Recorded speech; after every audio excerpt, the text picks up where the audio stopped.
Yeah, YouTube の皆さん、こんばんは、こんにちは。こんばんは、か、こんにちは。Right, whatever. で、とりあえずこれからなんか、教室っぽいやつ始めようか。教室っぽいじゃなくてね。教室っていうかどういうか。これは教室じゃなくて、これは相談しましょうかね。相談室にしようか。はい。相談室始めようか。はい。じゃあ、so, in case you haven't figured it out by our ridiculous banter, we're going to actually make the video now talking about how, not exactly how we learned Japanese, because that's the number one question I actually get. Right, but is more, how did you learn Japanese? More like how can one approach the learning of Japanese? I yeah, suppose, something because like I think that's what people are actually want, asking. yeah.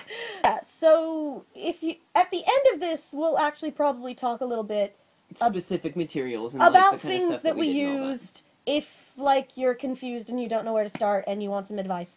But for the most part, like this is not going to be about that. This is just going to be us randomly talking, which will probably make this video be longer than it should be. Sure. And we'll I'm sorry about cut that. bits of it in the middle, maybe. Yeah, and I'm sorry about that, but like that's really the best way I know how to do this. And you asked for this.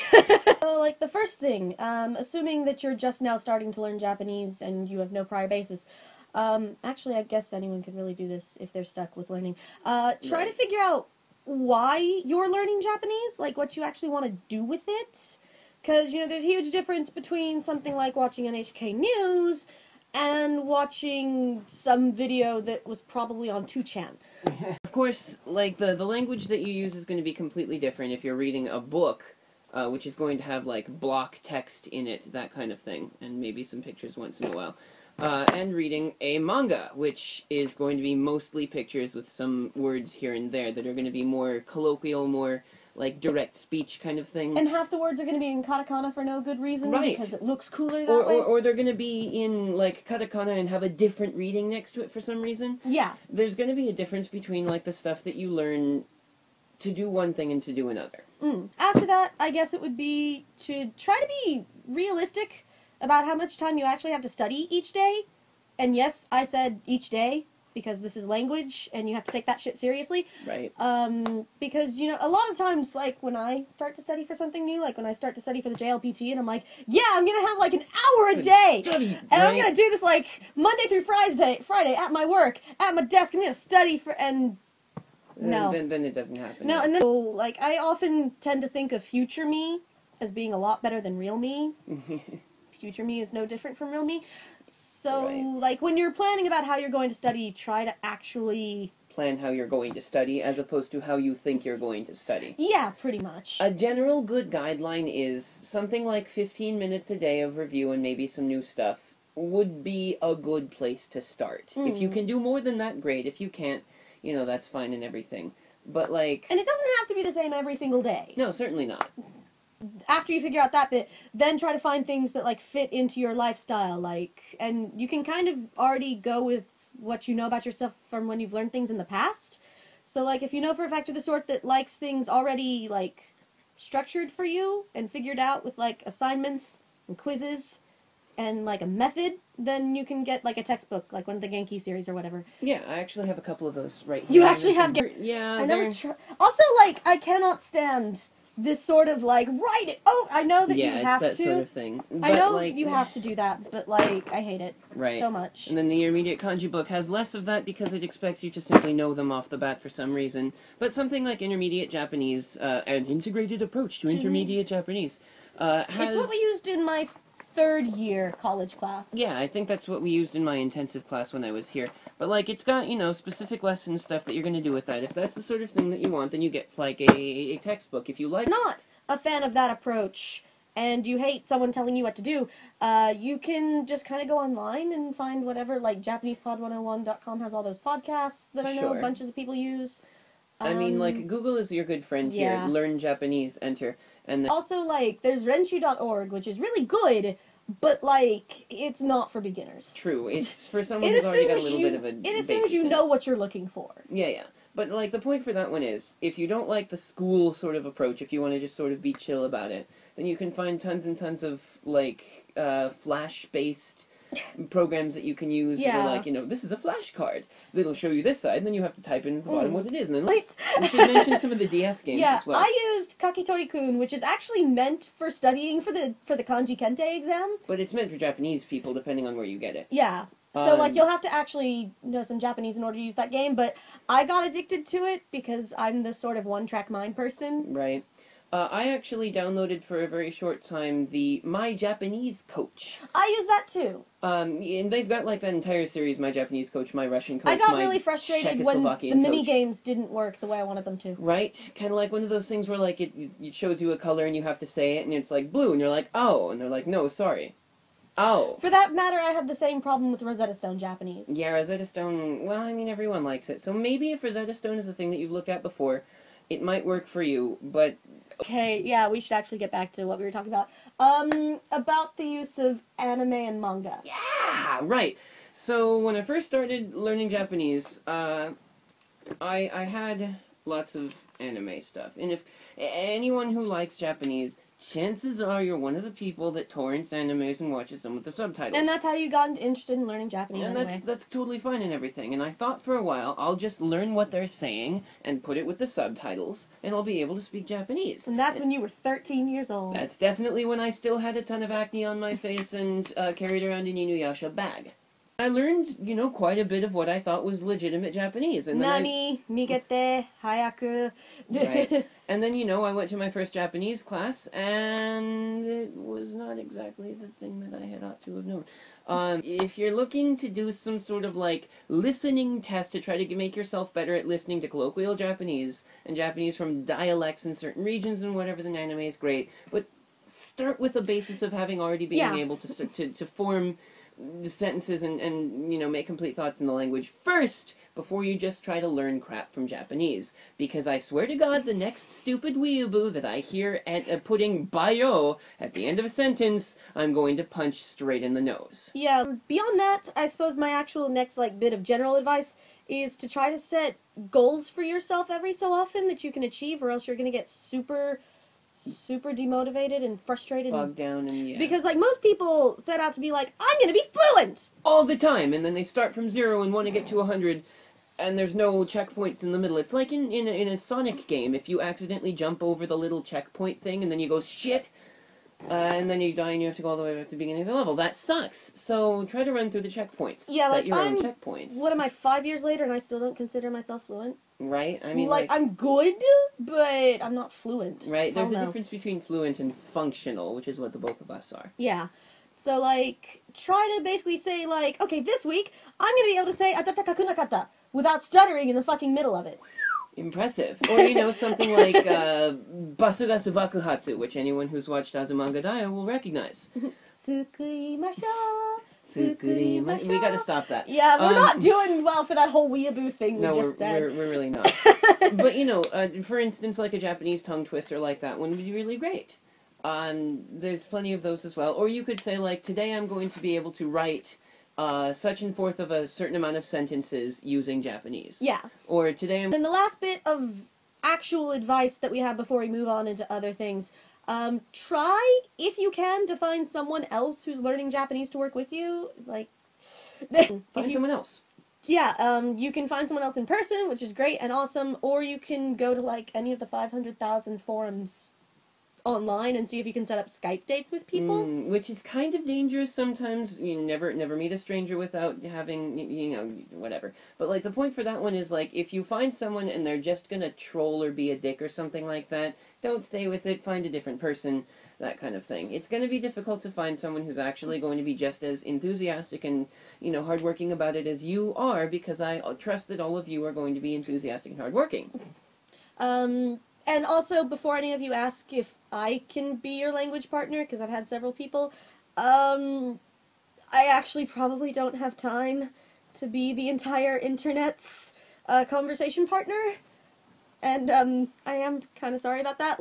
At some point, I'm considering if I can maybe, do, an internet business of some sort and actually teach Japanese online and make actual money from that. But for now... Yeah, but for now, I actually have, like, a day job, and then I'm also training to get into the Montreal National Circus School. Ew. And so, yeah, that takes up and then there's Minecraft. Of course there's so Minecraft. So that's all my time is Minecraft, and that's more important than Japanese. Right, you know what? On that note, I'll advertise if you want.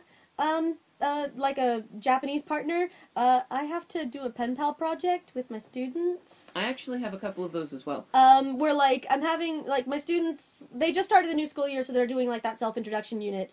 So they've written letters about themselves, and now, like, I want to send those letters to various people on YouTube and have them write back, and then, like, maybe you guys can get a pen pal thing going, and I need, like, 90 people. Yeah, I'm gonna need, like, a couple people as well, now that you thank for mentioning that. She's got high school students that are gonna have a slightly better grasp on Japanese. I have middle school students who suck significantly more. The letters, I guess, at first will be written in English. Yeah. After that, like, if you want to keep doing a pen pal thing, you could probably talk to them about, like, learning Japanese in exchange for English, and that would be really cool, and communication makes the world go round. Cool, and you know, you get more globalization, which Japan needs right now. Yeah, seriously. But yeah, so if anyone's actually willing to do that, I have an email you can send a thing to. I suppose if you want the middle school ones, just let her know, and then she'll let me Yeah, know. I'll send them to him. Yeah. But yeah, I would, like, super duper really appreciate it, and you'd make my students really happy, and you'd make me look like a good teacher, so please. Ooh. Next, we wanted to talk about the common misconceptions. I guess this is, like, part 2 of 3 of the general video. Yeah. In case you're wondering when we're going to stop talking. So the first common misconception is that Japanese is super easy! Nihongo wa sugoi! すっげえんだもんもう習うになっちゃうんちょっと簡単じゃないです。なんかちょっとあれなんですけど。Realistically, Japanese is like any other language. It's gonna take some time. I would actually say that Japanese is easy. It's not as hard as people make it out to be. It's definitely not as hard as people make it out to be. It's not like the second most difficult language in the world like, to learn to or me, whatever. the grammar actually makes sense. The kanji, after about 6 months of study, most people hit some sort of breakthrough where they suddenly start to actually make sense. Yeah, and like, it's weird because when you study more of it, you will suddenly know more kanji than you actually do because you know what the pieces of them mean and all of that. But the point for this one is, Japanese is not gonna be a walk in the park. Yeah. You won't just be like, oh, I'm gonna pick up this thing and then done. I know all of Japanese. And then, so, like, anyone who offers a program that says something like, I'm gonna get you fluent in Japanese in 6 months, is the same as saying, I'm gonna lose you 30 kilograms in 10 days. They're lying, straight through their teeth. It takes some effort, and you're not just gonna learn it by sitting on your couch and eating Cheetos and watching anime. However awesome that might be. Next one, are you getting the Cheetos? Nope. If you know Chinese, that does not mean that Japanese is going to be easier, and vice versa. Yes, they use the same writing system, kind of. I actually studied Chinese for a year at university as well, and went in there being like, oh, I already know, like, so much Japanese, this is going to be great! And you get there the first day, and it's like, oh, okay, to say, like, my name is, you're like, Wo Zhao, whatever your name is, and it's like, okay, first of all, that's like the super antiquated kanji for I, that's wo, and then jiao is this kanji that's only ever used in names in Japanese. Congrats! Those are now both standard kanji in Chinese. Right. Moving on from that one, of course, it's not going to be easy if you know one language and you want to go like the the other. most you could get is like where I said before that like, oh, after like 6 months most people have this epiphany where they understand kanji. You might be able to skip that, perhaps? I can't tell you from experience. But, like, there's those books, Remembering the Kanji by Heisig. Which I actually might have. Which you have. And a lot of people go off of that where, like, oh, all I have to do is memorize... No, I've just got this book of, you know, Heisig's Remembering the Kanji. This is not that one. And, like, but if I remember, like, the English meaning and the kanji, then I'm going to be, like, so much better than you. I mean, that's great. It helps you with reading. And nothing else. Yeah, no, because you won't be able to write it, you won't be able to speak it, you won't be able to... I mean, you could write it on a piece of paper and show it to your mom, and be like, look it! And your mom would be like, that's an interesting Chinese character. And you can't actually use it in a sentence, because you don't know how to combine it with other things. I confess that this was the way that I started learning kanji. It was awful, and I really regret having started that way, because it really stunted my kanji learning growth. I tried it as well for a while. I actually found it pretty boring, and was quickly dismayed by its lack of actual practical use. Right? The third one, would be anyone who says some variant of the phrase, you don't need to know katakana. / hiragana / kanji. Yes, you do. Shut up, punch that person in the throat, and then walk away. Yeah. There really isn't much to say about this one. Yes, you do. You need to know those things. Japanese has those 3 writing systems. And they use all 3 of them. All the time. Like... I mean, if you open any book to any page, you're gonna see all 3 on the page. Look, there's kanji, and there's katakana, and there's hiragana down there, all on the same freaking page.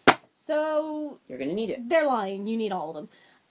As a corollary to that one is anyone who says, you must learn katakana first. Like, that goes first, and then you learn the hiragana, and then you learn the kanji, or someone who says, you first have to learn the heisei kanji order, and then you have to learn the hiragana, because that's less important, and then all of those people are, I mean... They're the kind of person that you'd push off a bridge on purpose. They're both right, and they're both wrong.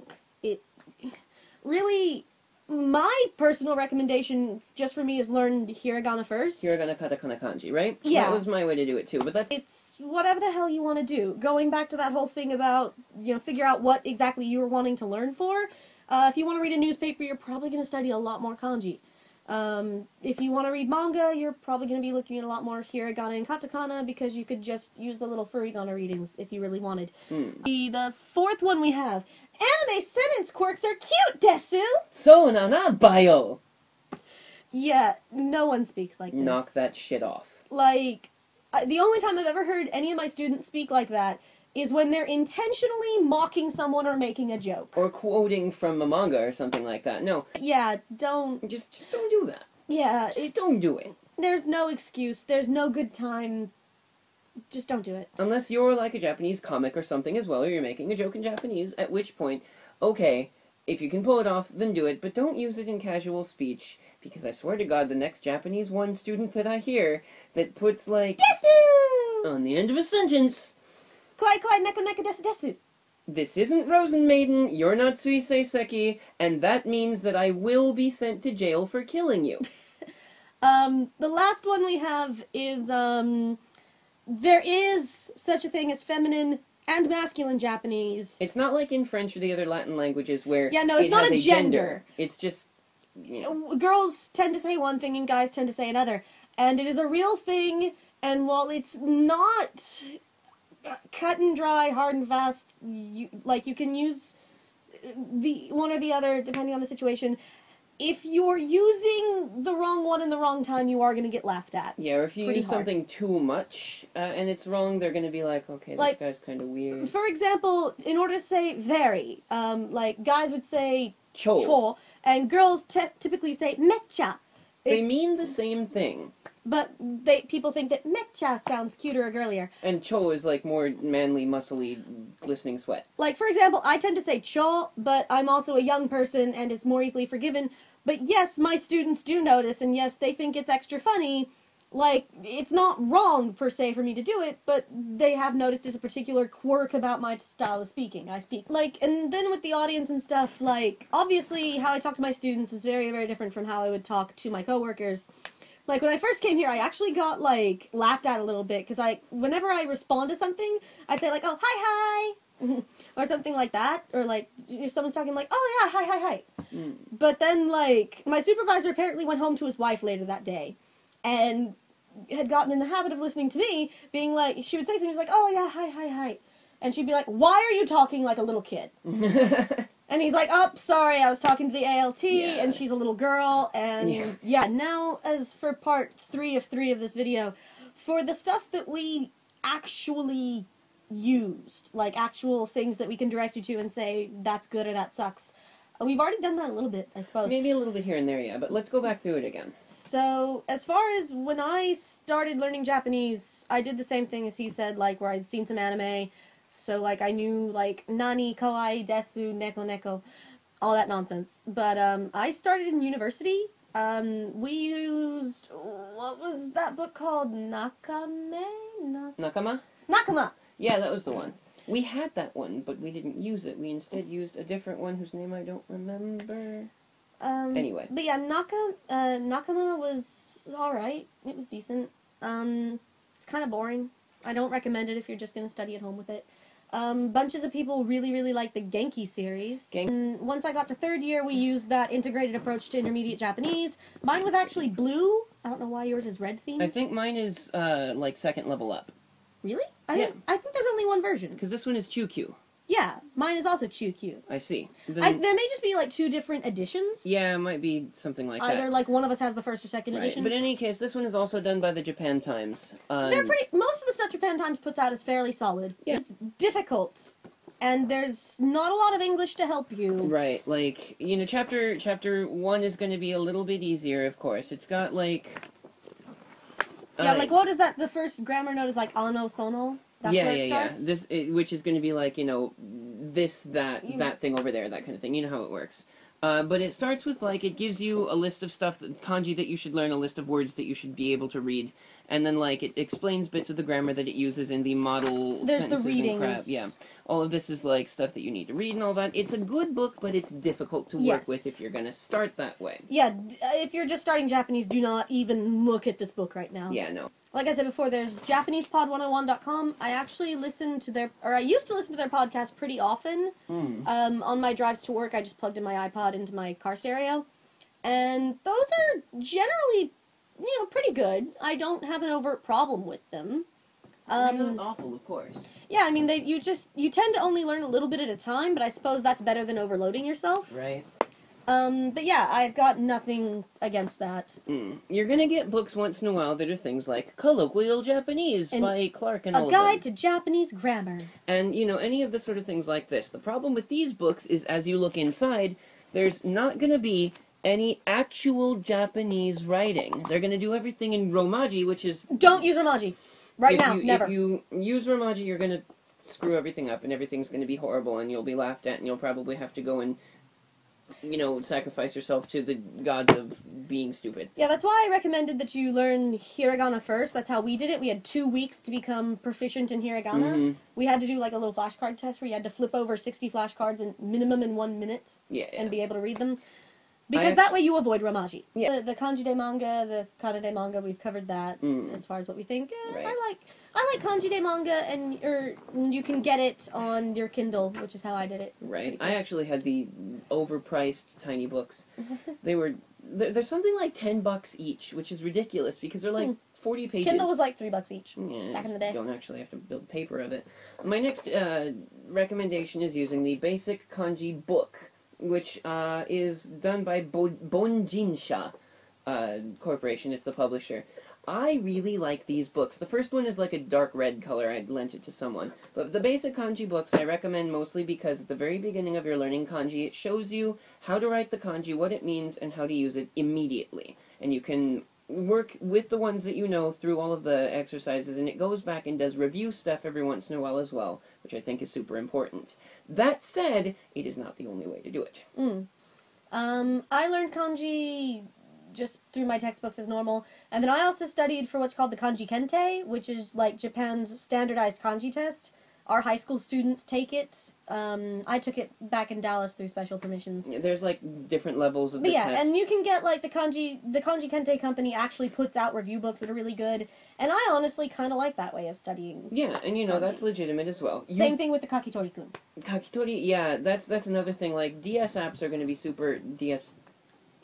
We are not advocating piracy right now. Nothing at all. You know what? We're just not even going to cover that. We're not even going to talk about emulation piracy.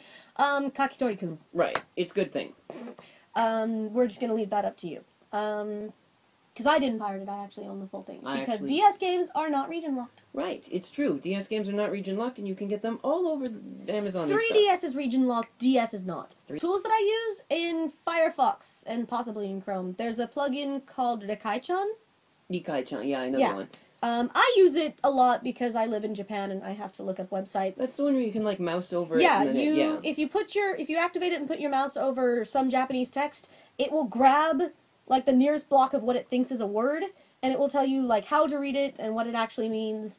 And it's pretty useful, and it's not like Google Translate, which will just cock up all your grammar. Right. It will just do like one word at a time, so it's actually useful for learning as well. The other thing that you can use there is jisho.org, which is perhaps the best website. for trying to translate stuff. It doesn't do full sentences because you can't really do full sentences. Google Translate will help you look like a fool. If you want a basic idea of what they're talking about, Google Translate. Yeah, I mean, like, if you've got... There's also, for learning, there's Anki. Anki is a really good program. It's essentially like a flashcard program that has an algorithm that makes it so that the ones that you're not as good at come more often. It's called a spaced repetition system, which goes off the idea of memory, that you have to review at certain intervals to make it stick in your memory better. Like, you should review it 15 minutes after, then maybe 30 minutes after that, then 2 hours after that, then a day after that. This is assuming that you're studying 24 hours a day, of course. Yeah, that's the hypothetical ideal curve. Yeah. But you can download it, it's free, they also make app versions of it. It's pretty useful. You just have to actually sit there and manually type in the cards, or you can just download a pre-made set. Yeah, the packs and whatnot. Actually, several people in this complex are using Anki right now. I use Anki. Nothing wrong with that. There's, what's it called? Skritter. They have both a Chinese and they just got a Japanese one that will actually let you, like, test if you can write in things in the right order and stuff like that. And then study using, like, JLPT study books and go by levels. I know plenty of people who do that. I would personally kill myself. Yeah, no, it's awful. It's like the equivalent of being taught ballet by an old Russian woman. Or, studying to the test for the SAT, where all high school classes are just taught for that. Especially, like, once you get to N2, like me, and you're studying at work, and your coworkers actually laugh at you, because they're like, why are you studying that?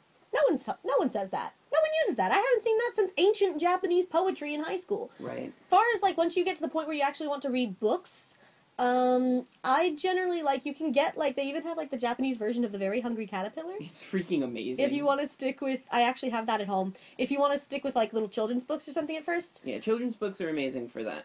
There's also, like, I'd recommend doing something like, Majo no Takibin. Yeah. Or Kiki's Delivery Service, the actual novel version of it. Because it's a kid's book, but it's not like The Very Hungry Caterpillar.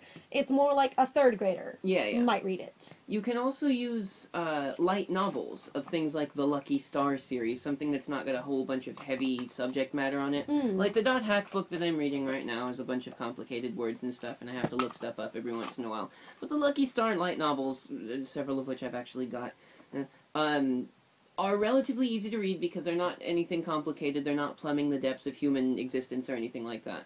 So you should go something like, children's books, young adult books, like our equivalent of Howl's Moving Castle would be a good Japanese translation to do. I, for instance, thought that Alice's Adventures in Wonderland would be a good one. That was a poor choice. The Mad Hatter. That should be something like up here when you're already like reading higher level books and whatnot. Yeah. Also, bear in mind that when I say that a Japanese third grader would read it, a Japanese third grader spends 24 hours a day, 7 days a week, all of his freaking life in Japanese. So, like, don't feel bad if you're at a third grader's level, because he's got so many more hours. Yeah, no, like, he's into video games that you want to play in Japanese. If you go for the old, like, retro-style video games, like, for instance, Mother 2, you're gonna have a lot of trouble because everything's gonna be written in Katakana and Hiragana. Some games are like that. Remember, Front Mission was like the kanji test of the nightmare. Right, I forgot. Front Mission was ridiculous. It kind of depends on the game. Like, especially for the NES, like, they didn't have the memory capacity and all that nonsense to put in kanji characters. So a lot of the NES games are going to be, like, nothing but hiragana, and that's its own nightmare to read. SNES, I think it just largely depends on the game. Yeah, it depends on, like, the target audience for the game, I think. Something like, for instance, Zombies Ate My Neighbors is going to have an easier reading curve than something like, for instance, freaking Front Mission. And you made me play that the other day. Winter Mother 2 is written in hiragana probably because it's meant, like, I played it when I was 7. Yeah, it's meant for younger kids. It's not really meant for younger kids, but that's a different story. But, video games are going to be good for that because they're going to actually, like, up your reading speed, I guess. But they're also going to probably have the same sort of issues as manga and anime. Yeah, with any of this, like, obviously we're talking about this is when you feel up to actually reading a thing in Japanese. Yeah. I think, is there anything else? Music. We should talk about music. Music uses stunted Japanese quite a lot. It uses Japanese that isn't quite proper. Like, you can find songs that use proper grammar and all of that. Like enka, for instance, the style of enka, which sounds as though someone is stomping on that person's foot, uses old school Japanese. So it's all very proper grammar and very all of that, but you're not going to hear anyone say half of the words that they say unless you go back in time about 100 years. Yeah. On the flip side, someone like Kari Pamu Pamu is not going to have very good grammar at all because they have more idea on how to make stuff rhyme in Japanese and all of that. I mean, it's kind of cool for, like, exactly for that reason. If you want to, like, hear Japanese rhymes and wordplay, and that's kind of cool. Like, I do, like, as far as, there seems to be a huge misconception that I don't like Japanese music. I actually do.